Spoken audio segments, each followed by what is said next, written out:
திண்டுக்கல் மாவட்டம் முடிமலை வனப்பகுதியில் இருந்து வெட்டி கடத்தப்படும் மரங்களை காப்பாற்ற வேண்டும் என கோரிக்கை எழுந்துள்ளது. வேடசந்தூர் தாலுகா உத்தூர் பகுதியைச் சேர்ந்த சின்னாண்டியின் தோட்டம் அருகே தூசிப்பட்டாவில் 60 வருட பழமையான புளிய மரத்தினை மர்ம கும்பல் ஒன்று இரவோடு இரவாக வெட்டி கடத்தி சென்றுள்ளது.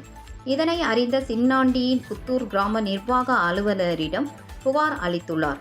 இதுகுறித்து கிராம நிர்வாக அலுவலர் முறையாக நடவடிக்கை எடுக்காததால் சின்னாண்டி மற்றும் அவரது மகன்கள் மாவட்ட கண்காணிப்பாளர் அலுவலரிடம் புகார் அளித்துள்ளார். புகாரை பெற்றுக்கொண்ட மாவட்ட கண்காணிப்பாளர் வடமதுரை காவல்துறை அதிகாரிகளை நேரில் ஆய்வு செய்து அறிக்கை கொடுக்க உத்தரவு பிறப்பித்துள்ளார். இதுகுறித்து சின்னாண்டி மற்றும் அவரது குடும்பத்தினர் தெரிவிக்கையில், முடிமலை வனப்பகுதியை செல்ல முறையான போக்குவரத்து வசதி இல்லாததை பயன்படுத்தி அங்கிருக்கும் 100க்கும் மேற்பட்ட மரங்களை மர்ம கும்பல் வெட்டி அழித்து வருவதாகவும், இது தொடர்பான செய்திகளை வனச்சரகர்கள் வெளியில் கூற வேண்டாம் என வற்புறுத்துவதாகவும் கூறினார்.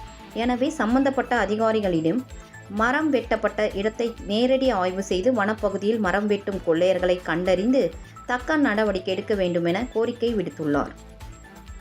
எனது தோட்டம் பிச்சம்பட்டி கிழக்கே 3 கிலோமீட்டர் அடிவாரத்தில் முடிமலை ஆர்எஃப் வனப்பகுதிக்கு அருகே உள்ளது. அங்கு எனக்கு தூசுப்பட்டா மரம் 2 தூசுப்பட்டா மரம் ஒன்று உள்ளது. அதை இரவோடு இரவாக மர்ம நபர்கள் வெட்டி சென்று விட்டனர். இது சம்பந்தமாக தகவல் தெரிந்தவுடன் சம்பந்தப்பட்ட புத்தூர் கிராம நிர்வாக அலுவலரிடம் ஃபோன் மூலம் புகார் அளித்தேன்.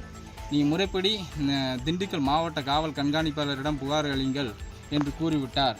நான் திண்டுக்கல் மாவட்ட கண்காணிப்பாளர் அவர்களிடம் புகார் மனு கொடுத்துள்ளேன். அதுக்கு பிறகு வேடசந்தூர் வட்டாட்சியர் அவர்களிடமும் புகார் மனு கொடுத்துள்ளேன். அதற்கு பிறகு அய்யலூர் ஃபாரஸ்ட் ஆஃபீஸ்லேயும் புகார் மனு கொடுத்துள்ளேன். வெட்டி போன மர்ம நபர்களை இதுவரையில் கண்டுபிடிக்க எந்த ஒரு அரசு அதிகாரிகளும் முன்வரவில்லை.